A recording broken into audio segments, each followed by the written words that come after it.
নমস্কার। আমরা আবার গল্প পাঠের সময় চলে এসেছি। মণি মুখোপাধ্যায়ের গল্প পড়ব। আজকের গল্পটির নাম খেতুবাগদির স্বাধীনতা। রাগে গজগজ করে উদাসী।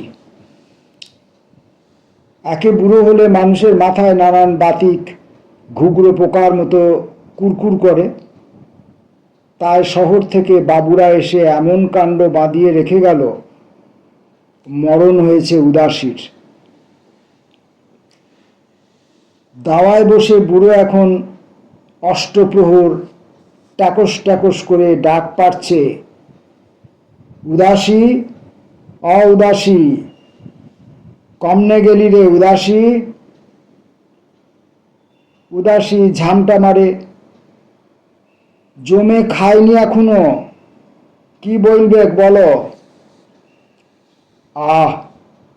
রাগ করছিস কেন বটে?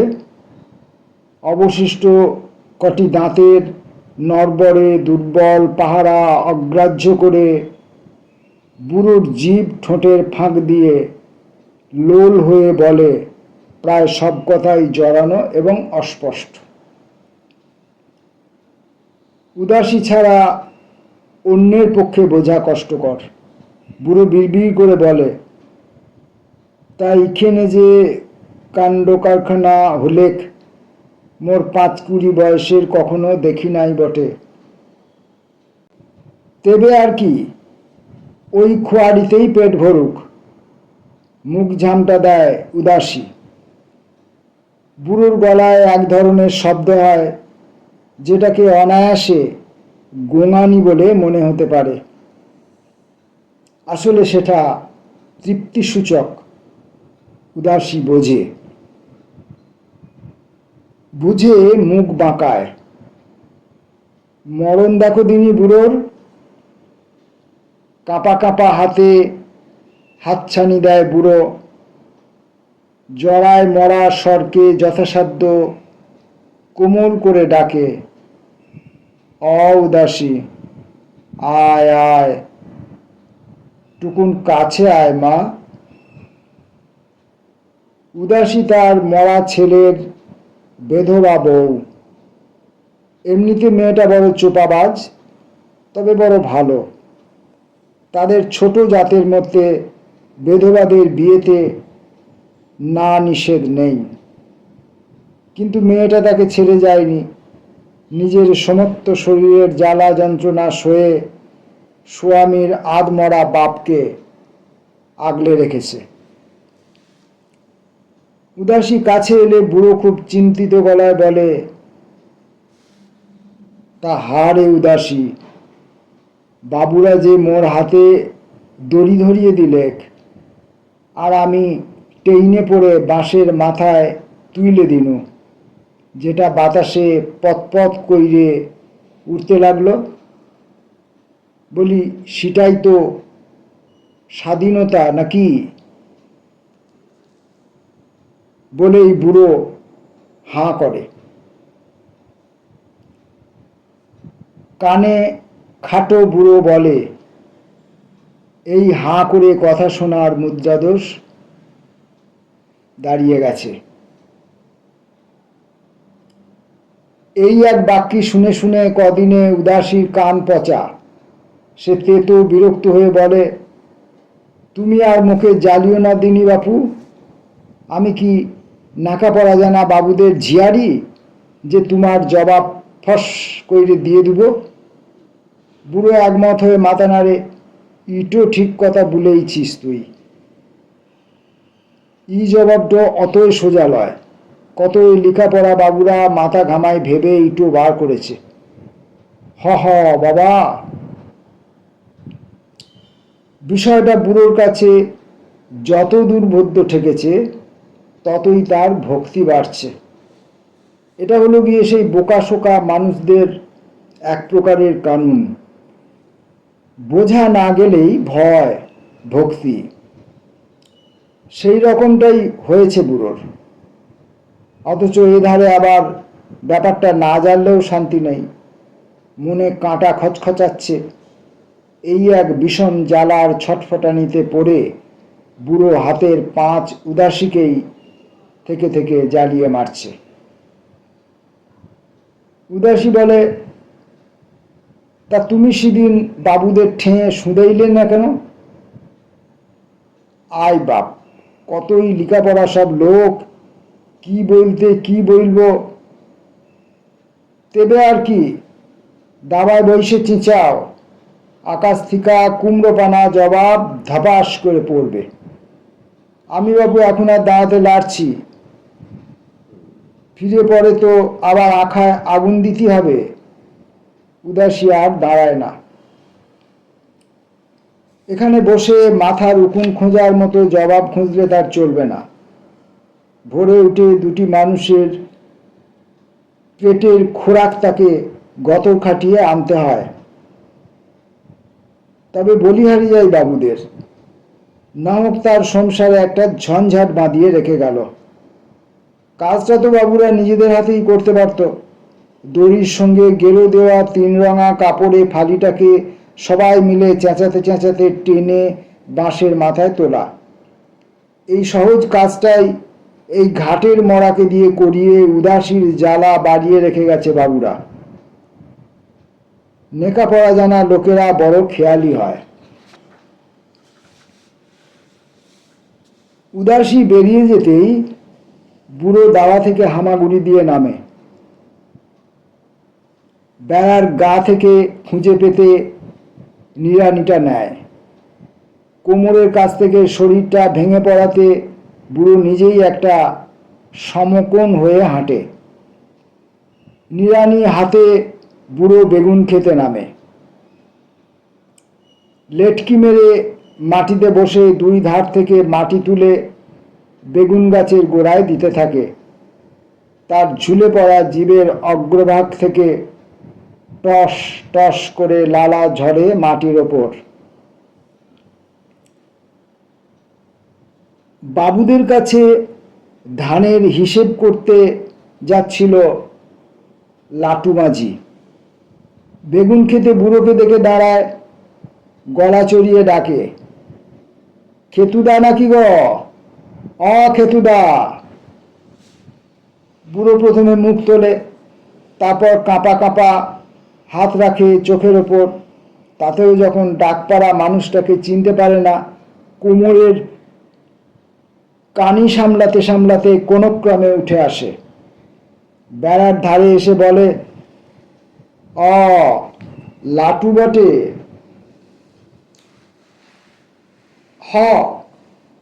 তোমাকে দেখে পরে ডাকলম, তা কথাকে চললে বটে। যাই মেজবাবুর ঠেউয়ে ঘুরে আসি গো, এসনে তো ধানের হিসেবটো দেখি নাই এখনো। সেটা তো দেখা নাগবেগি। বুড়ো হাঁ করে মাথা নাড়ে। সকালের রোদ এখন চঞ্চনিয়ে উঠেছে। চরাচরে এই রৌদ্রের উজ্জ্বল আভা ফাঁকা ফাঁকা এলোমেলোভাবে ছড়িয়ে ছিটিয়ে আছে ঝুপড়ি ঝাপড়া ঘরবাড়ি। একদল মানুষ যেন প্রাণপণ চেষ্টায় ঘর গৃহস্থালি গুছিয়ে উঠতে পারেনি। সব এই রকমই এলেবেলে। মূল গ্রামটা থেকে পাড়াটা যেন একটু ঠেলে দেওয়া গোছের। সামনে একটা এঁদোপেদো বাগান, সেটা পেরিয়ে খানিকটা নাবাল জমি, তারপর একটু ওপরের দিকে উজিয়ে উঠলেই গ্রামের শুরু। সেখানে ঘর গৃহস্থালি একটু গোছগাছ করা, গোয়াল ঘর আর বসত ঘরকে আলাদা করা যায়। কয়ালবাবুদের কথা অবশ্য আলাদা, পাকা বাড়ি, বাগান, পুকুর, জমজমাট। এক মেজবাবু ছাড়া কয়ালবাবুদের আর কেউ এখানে থাকে না। দেখাশোনার দায় দায়িত্ব সব মেজবাবুর ঘাড়ে। মানুষটি খুব মুরদ্দার, নানা ব্যাপারেই জড়িয়ে জাপটিয়ে আছেন। তবে দোষের মধ্যে একটু বদরাগী গোছের। তার জমি ভাগায় করে লাটু মাঝি। এ সনের হিসাবটা এখনো বাকি, সেই কারণেই যাওয়া। লাটু শুধু বিড়ি খাবে নাকি গো খেতুদা? থাকলে দাও কেন একটা। খেতু বুড়ো বেড়ার ধারে বসে, বেশি সময় সে দাঁড়িয়ে থাকতে পারে না।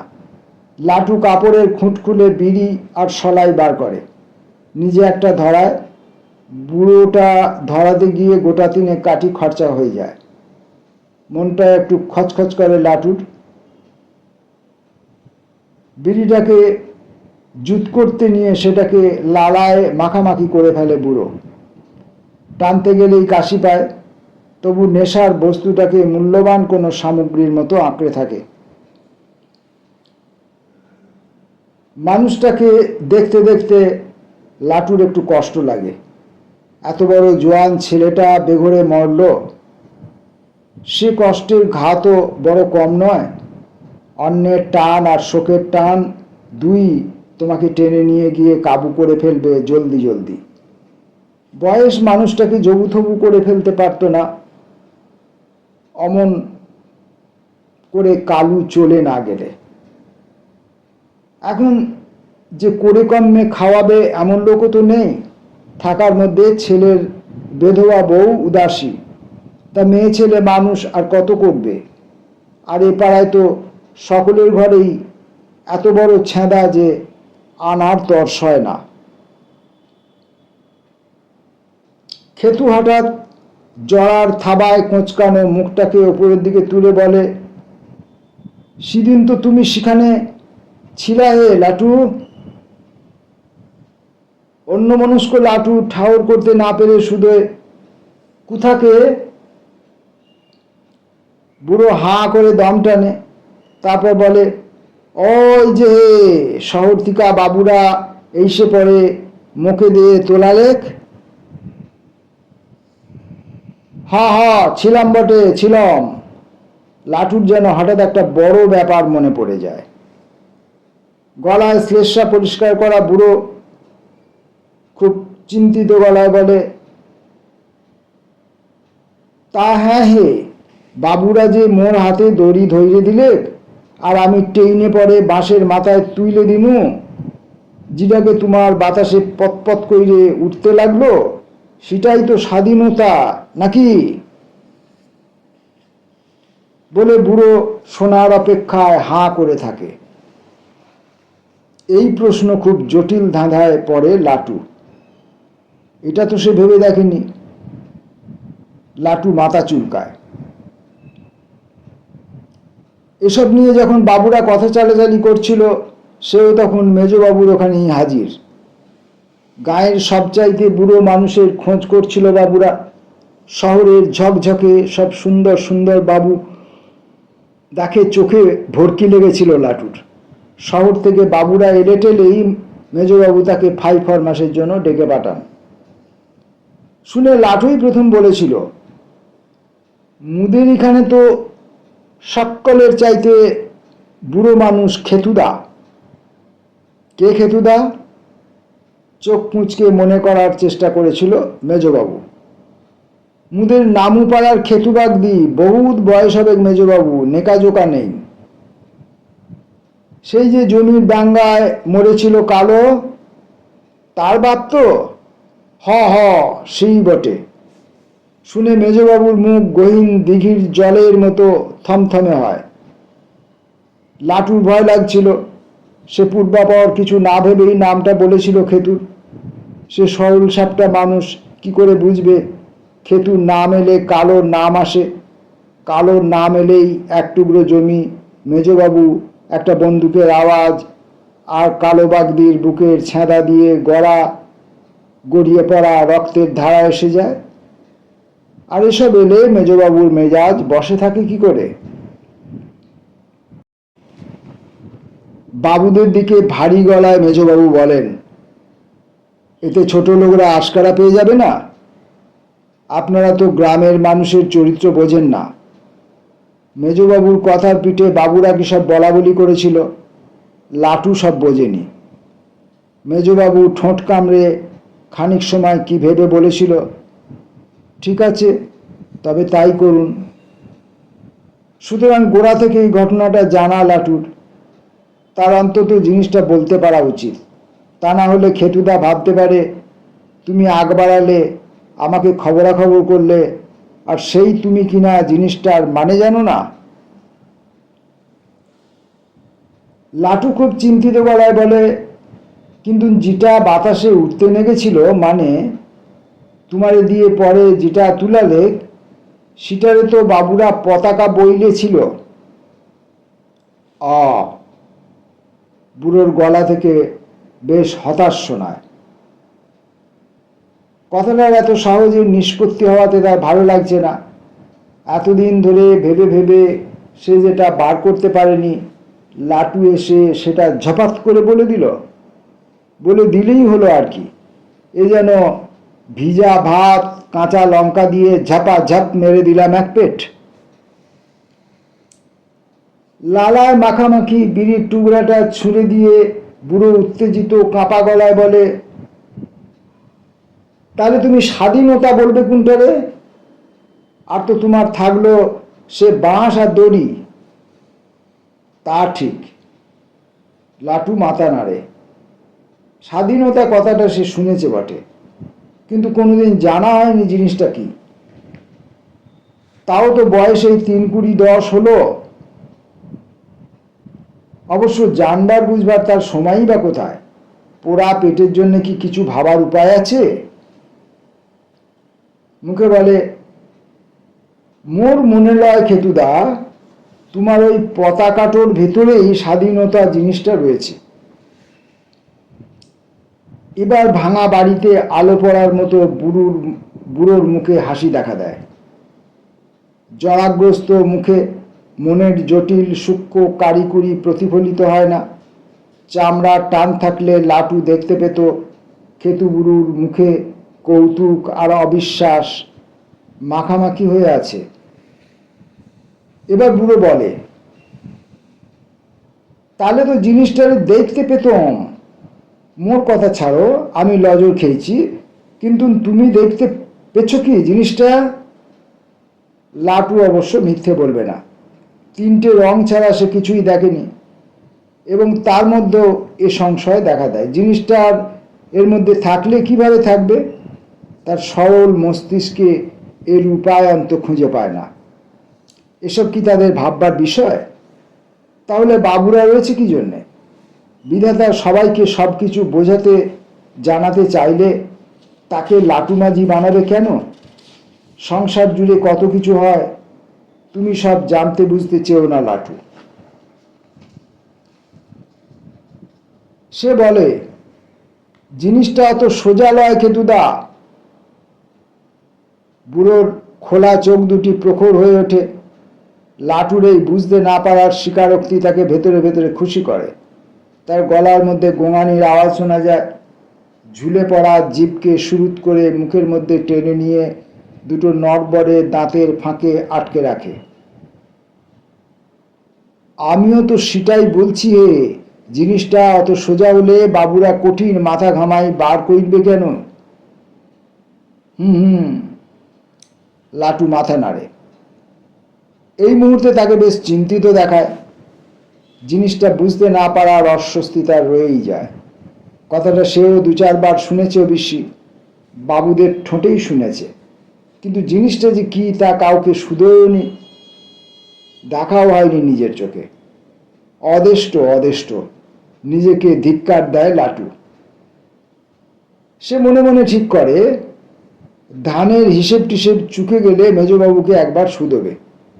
মানুষটা জানে শোনে অনেক, আইন আদালত বোঝে, ইঞ্জিরি লেখাপড়া জানে। জিনিসটা তাকে ভালোই মালুম করাতে পারবে মেজবাবু।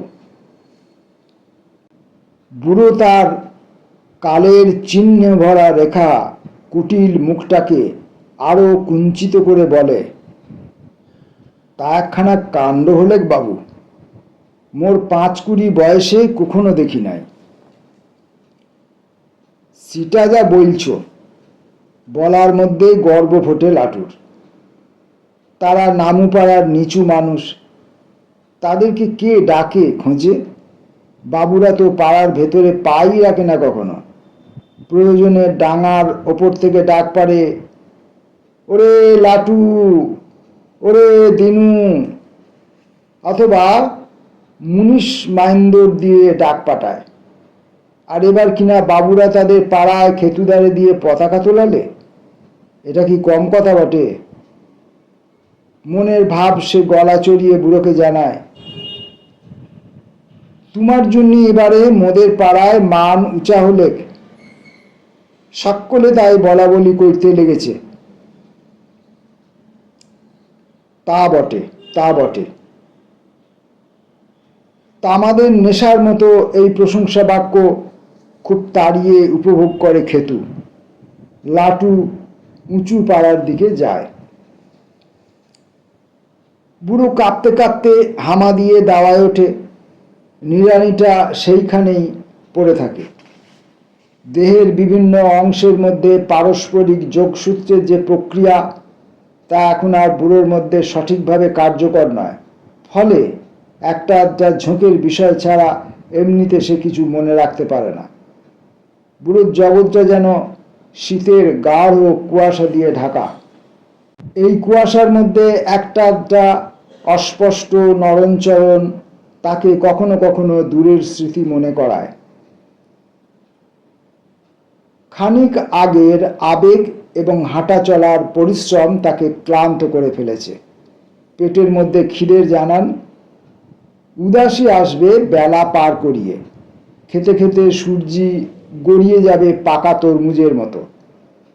3 বেলা খুঁটে 1 বেলা খাওয়া, এরকমই চলে আসছে। তবে সিধে হলো গিয়ে পশুর মতো, সময় হলেই ডাকবে, গর্জাবে। অবসন্ন বুড়ো দাওয়ায় কাত হয়। তার ঝুলে পড়া জিভ থেকে লালা গড়িয়ে পড়তে থাকে দাওয়ার মাটিতে।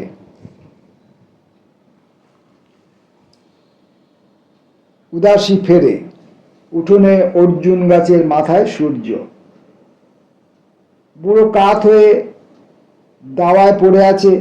তার মুখ থেকে এক বিগত তফাতে লালার মতো এক থোক লাল পিঁপড়ে। অন্য যে কেউ এই দৃশ্য দেখলে বুড়োকে মৃত বলেই মনে করত, কিন্তু উদাসী জানে বুড়ো এখন নিদ্রায় আচ্ছন্ন।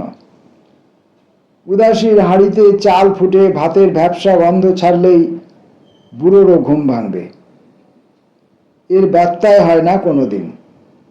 বুড়োর এমনিতে কোনো তাল জ্ঞান নেই, অথচ ফোটা ভাতের গন্ধে কখনো ভুলচুক হয় না। মরণ মরণ জমেও ছোঁয় না বুড়োকে। হাড়ে বাতাস লাগতো উদাসীর। দিবারাত্রির এত হ্যাপা পোয়াতে হতো না তাকে। আপদ নিয়ে তার ঘরে বাইরে কোথাও শান্তি নেই। আঁচলে বাঁধা খুদকুড়ো একটা কানাদ ভাঙা হাঁড়িতে ঢেলে রাখে উদাসী। পরনের নেতাপাড়া কাপড় তার গতরে কুলায় না। সে আঁচলে বুক ঢেকে সে লজ্জা নিবারণ করে। সেই আঁচলের ক্ষুধার অন্ন বাঁধলে লজ্জা ঢাকার পক্ষে অকুলান হয়। কিন্তু পেটের কাছে লজ্জা শরম মাথা খেয়েছে যে। উঁচু পাড়া দিয়ে পেরুতে গিয়ে বাবু মানুষের চোখ তার বুকে বিঁধে থাকে। নিরুপায় উদাসী লজ্জা ঢেকে আঁচলে ক্ষুধার অন্ন বেঁধে ঘরে ফেরে। উনুনে আগুন দিয়ে ভাতের হাঁড়ি চাপায় উদাসী। ডোবা হাটকে আনা গুগলি ভাঙতে বসে। কচি সজনে পাতা দিয়ে গুগলির ঝোল বুড়ো মাঝে মাঝে তাকে খাওয়া নিয়ে জ্বালায়। ভাতের ঠালা দিয়ে গজগজ করে বলে, সজনে পাতা আর গুগলি, সজনে পাতা আর গুগলি, তোর আর কিছু আন্নার জুটে না বটে? আমি রোজ দিন খাবো নাই। এই খুদকুড়ো সংগ্রহের অপমান জ্বালা উদাসীর গায়ে সদ্য সদ্য লেগে থাকে বলে সে মেজাজ ঠিক রাখতে পারে না। মুখ ঝামড়িয়ে বলে, যাও না, কে কোথায় তোমার জন্য পরমান্ন নিয়ে বসে আছে?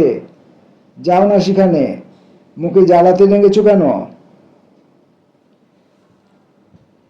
বুড়ো তখন দুলে দুলে বিলাপ শুরু করে।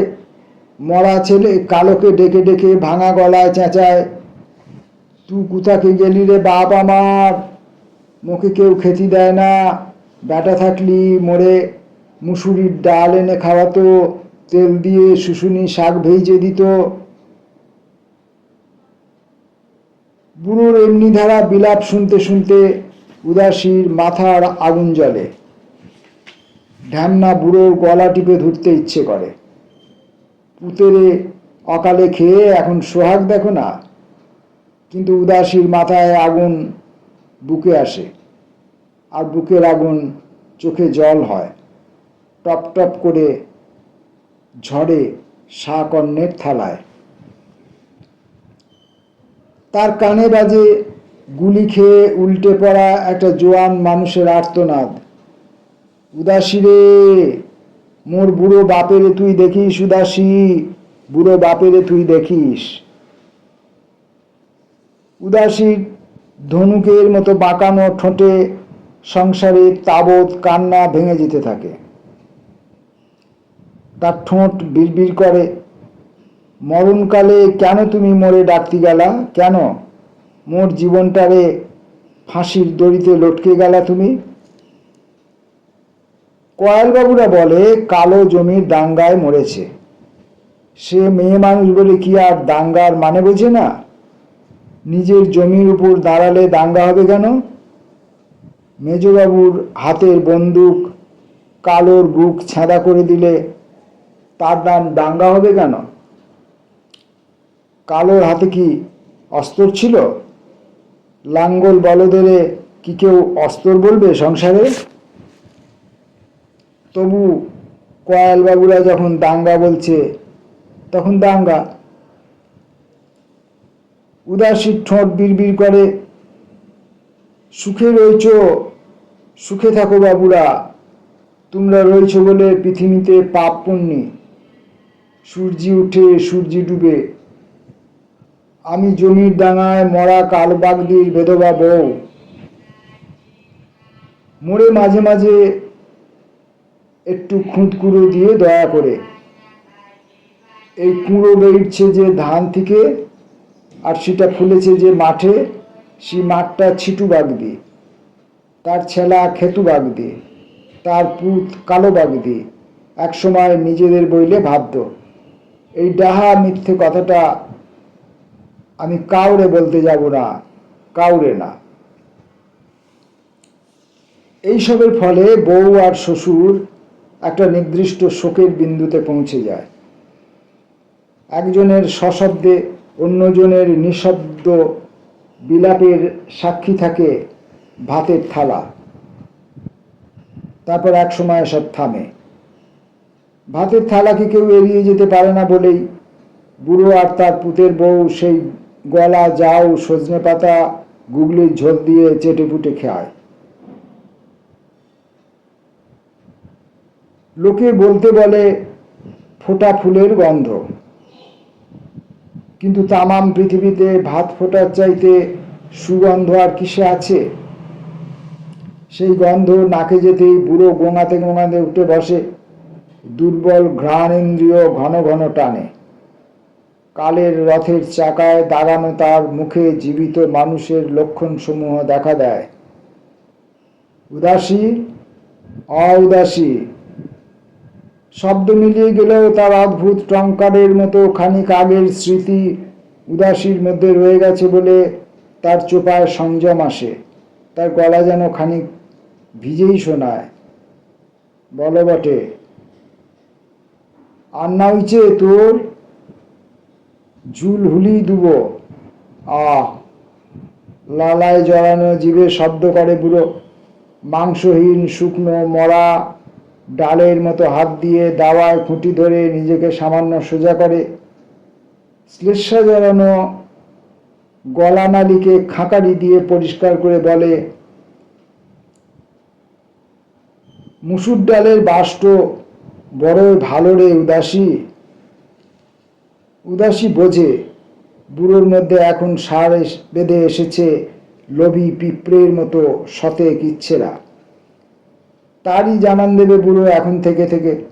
বুড়ো বলে, আহ, কতদিন মুসুর ডাল খাই নাই, যখন কালো ছিল আইন তো মাঝে মাঝে। উদাসী জবাব দেয় না, এসব কথার আর কি বা জবাব আছে।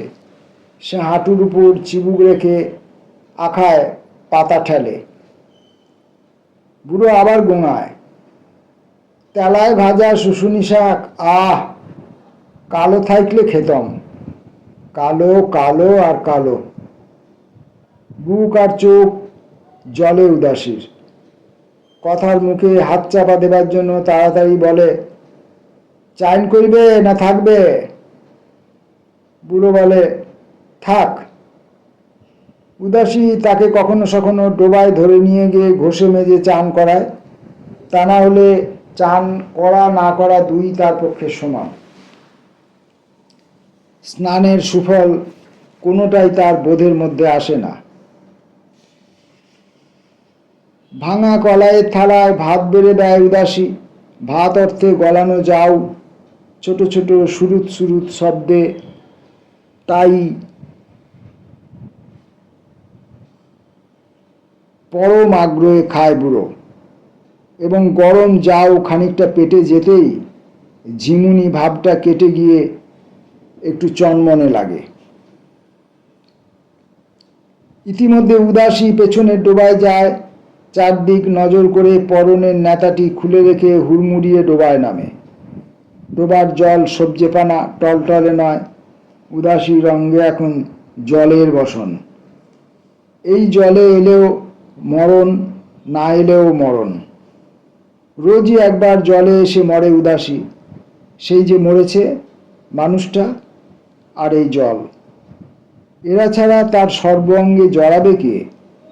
তাই এই পচা ডোবার সবজে জল রোজই একবার টেনে আনে উদাসীকে। উদাসী জলে আসে মরা মানুষটার জন্য কাঁদতে। ভাত নিয়ে বসে উদাসী। বুড়ো বিড়বিড় করে, বাবা, অত সোজা লয়, বুঝলি উদাসী, মোদের লাটু, লাটুও বলতে লাগলে। উদাসী জিজ্ঞেস করে, কি বটে? ওই যে বাবুরা মুখে দিয়ে তোলা লেখ, আহো ওই যে রে, আমি টেইনে পরে বাঁশের মাথায় তুলে দিনু। দুর্বল স্মৃতি থেকে দুর্বলতার স্নায়ু প্রয়োজনীয় কথাটিকে বহন করে আনতে পারে না। বুড়ো চিমসানো আঙুলে পাটের কেশর মতো মাথার চুল টানে। সেই তোমার গে স্বাধীনতা তো, উদাসী মনে করায়। হ বটে, যেন ঝাঁপিয়ে পড়ে পলাতক কথাটাকে নিজের কবজায় রাখতে চায় বুড়ো। তারপর বলে, লাটুও বললে জিনিসটা অতএ সোজা লয়। সেই থেকে স্তক বুড়ো স্বাধীনতা স্বাধীনতা করে তার কানের পোকা বার করে দিচ্ছে।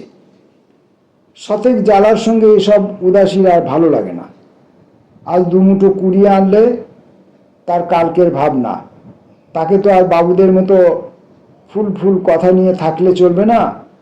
বুড়ো খুব আফসোস ভরা গলায় বলে, 5-20 বয়স হলেক, এখনো জিনিসটা যে কি তা জানলামও না, দেখলামও না, অদেষ্ট অদেষ্ট। বুড়োর বিড়বিড়ানিতে উদাসী আর কান দেয় না। সে খুঁটিতে ঠেস দিয়ে বসে বিলি কেটে মাথায় উকুন আনে আর নখে রেখে পটাপট শব্দে তুলে মারে। এক সন্ধে পচা শামুকে না কিসে পা কেটে উদাসী এসে ঘরে পড়ে। পরদিন পা ফুলে ঢোল, সঙ্গে ধুম জ্বর। সে গড়িয়ে ছাতি ফাটা তেষ্টায় জল ভরে খেয়েছে। অক্ষম বুড়ো দাওয়ায় বসে ব্যথায় কাতর পুতের বউকে সান্ত্বনা দিয়েছে। আহ, কাঁদিস না মা, কাঁদিস না, ইয়াতে গরিব মানুষের কি হয় বটে, মোদের কতই কেটেছে ফেটেছে, কই মোরা কি মরেছি? মোদের তো আর বাবুদের পানা শরীর লয়।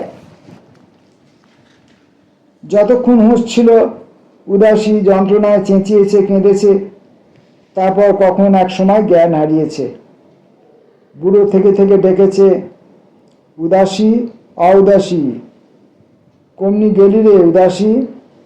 কেউ সাড়া দেয়নি। জ্ঞান ফেরার পরে সে জানে না ইতিমধ্যে কবার ভোর কবার সন্ধে হয়েছে। সে ছোট লোকদের মেয়ে বলে, গুলি খেয়ে মরা কালোবাগদির বউ বলে, পচা শামুক কাটা পা বিষিয়ে ওঠা সত্ত্বেও সে মরেনি। তার সমস্ত শরীর এক ফোঁটা জলের জন্য উদ্গ্রীব হয়ে আছে।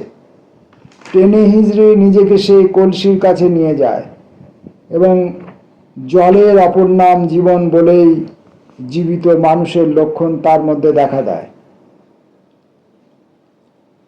বুড়োর সারা শব্দ নেই কেন? চুপ করে কান পেতে উদাসী শোনার চেষ্টা করে, কিন্তু কোনো সারা শব্দ নেই মানুষটার। উদাসীর দুর্বল বুক তিরতিরিয়ে কাঁপে। সে দুবলা গলায় ডাকে, বাবা, বাবা গো। জ্বরে ক্ষুধায় তার কানে বোধহয় তাড়া লেগে গেছে, তাই কোনো সাড়া পাচ্ছে না সে। কিন্তু না, ওই তো একটা পাখি কু শুনছে, বোধহয় পাখিটা তাদের উঠোনের অর্জুন গাছের মাথায়। এবার তরাসের চাপস লাগে উদাসীর। সে ঘরের কোণা থেকে লাঠিটা নেয়। শরীরে তিলেক ক্ষমতা নেই, পায়ে এখনো অসহ্য যন্ত্রণা। লাঠি ভর করে উদাসী দাওয়ায় আসে, কেউ নেই। উদাসী উঠোনে নামে, কেউ নেই। মনে কু ডাক ডাকতেই উদাসী ভাবে, গাছে পাখি ডাকে, উঠোনে রোদ পড়ে, তালে বোধহয় সবই ঠিক আছে। আর তখনই তার চোখ পড়ে বেগুন খেতে। চোখে ধন্দ দেখছে না তো সে। জ্বর জ্বালায় তার নজর ঝাপসেছে। লাঠি ভর দিয়ে উদাসী এগিয়ে যায়। খানিক এগোতেই ভোরের চকচকে রোদ তাকে সব স্পষ্ট করে দেখিয়ে দেয়। ব্রহ্মাণ্ড পাক দিয়ে তার বুকের মধ্যে একটা চিৎকার বেজে ওঠে, উদাসী রে, মোর বুড়া বাপেরে তুই দেখিস। উদাসীর মাথা ঘোরে, পা টলে। বাবা গো! উদাসীর গলা বেগুন খেতে ভেঙে পড়ে। যে আপদের মরণ চেয়ে উদাসী দুবেলা মুখ ঝামটা দিত, এখন তার জন্যই সে ভুঁয়ে লুটিয়ে কাঁদে। নিজের ব্যথা বলে উদাসী, যন্ত্রণা বলে বুক চাপড়ায়, চুল ছেড়ে মাটি মাখে। ভোরবেলার রোদে ক্ষেতের বেগুন ক্ষেতের মধ্যে উদাসীর বিলাপ শুনে কি ভেবে পাখিটা অর্জুন গাছের মাথা থেকে উড়ে যায়। বাবা গো, তোমার কালো হয়েছে বাবা, তুমি মুসুর ডাল খেতে চেয়েছিলে, শাক ভাজা খেতে চেয়েছিলে, তোমার কালনে এইছে দেখো। তার দুর্বল কণ্ঠের ধারাবাহিক বিলাপ ক্রমশ ক্ষীণ থেকে ক্ষীণ হতে থাকে। খেতুদা, অখেতুদা, মেজুবাবুর ঠেঙে তোমার স্বাধীনতা কথাটির মানে জেনে এলাম বটে। বলতে বলতে বেড়ার ধার দিয়ে ঘুরে আসে লাটু মাঝি এবং পরক্ষণেই উদাসীর ক্ষীণ বিলাপ তার কানে ভেসে আসে। বেগুন ক্ষেতের দিকে তাকিয়ে লাটু মাঝির চোখ বিস্ফারিত। গলার একটা অস্পষ্ট শব্দ শোনা যায়, মুসুরির ডাল, তেলে ভাজা শুশুনি শাক, স্বাধীনতা, সংসারের এইসব ভালো ভালো সামগ্রী অনাস্বাদিত রেখেই খেতুবাগদি বেগুন খেতে চিত হয়ে মরে পড়ে আছে। কোমরের কাছ থেকে শরীরটা ভাঙা বলে তার পা জোড়া অদ্ভুত ভঙ্গিতে উঁচিয়ে আছে আকাশের দিকে, ঠিক যেন একটি পদাঘাত।